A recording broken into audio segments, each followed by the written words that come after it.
You ask Tiger to solve. This deals with linear equations with one unknown. The final result is x equals 9.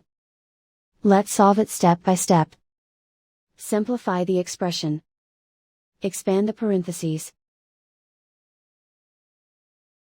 Simplify the arithmetic. Group like terms. Multiply the coefficients. Group like terms. Simplify the arithmetic.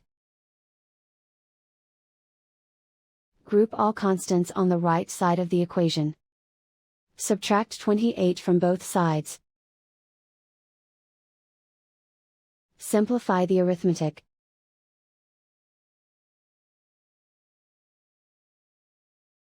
Isolate the x.